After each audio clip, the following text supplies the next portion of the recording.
Assalamualaikum warahmatullahi wabarakatuh. Saya Isminur Azmi dari kelas 11 IPA 7 akan menjelaskan mengenai 5 fase dinasti Abbasiyah. Fase pertama atau fase pembentukan. Fase ini berlangsung antara 132 Hijriah hingga 230 Hijriah atau dari 750 Masehi hingga 845 Masehi. Fase ini terjadi dari Khalifah pertama hingga Khalifah ke-9. Abu Abbas As-Saffah, pendiri terus peletak fondasi yang kuat dari kerajaan Islam ini. Fase kedua atau sering disebut asimilasi. Fase ini berlangsung antara 232 Hijriah hingga 334 Hijriah atau dari 847 Masehi hingga 945 Masehi. Fase ini berlangsung antara di kepemimpinan Al-Mutawakkil yang ditandai dengan adanya pengaruh kekuasaan pertama di Turki. Fase ketiga, munculnya kekuatan dan tandingan.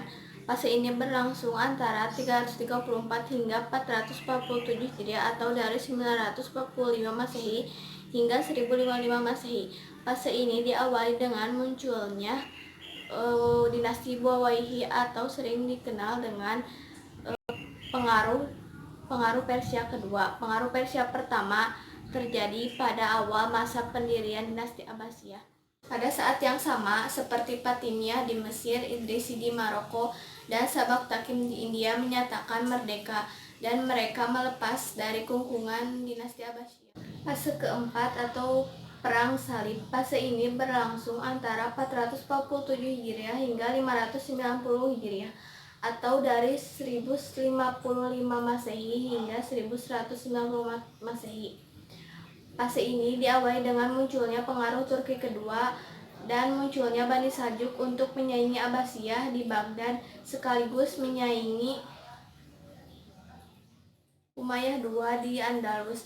Pada masa ini di Fatimiyah di Mesir yang dipimpin oleh tokoh Salahuddin Al-Ayyubi telah mengalami konflik dengan para Salibis yang menjelaskan mengenai kekuasaan di Palestina. Kelima atau fase kemunduran. Fase ini berlangsung antara 590 Hijriah hingga 656 Hijriah atau dari 1194 hingga 1258. Fase ini berhasil memporak-porandakan kekuatan Islam.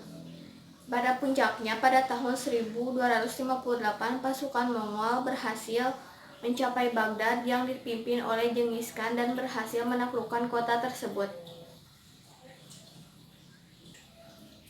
Sekian dari saya. Wassalamualaikum warahmatullahi wabarakatuh.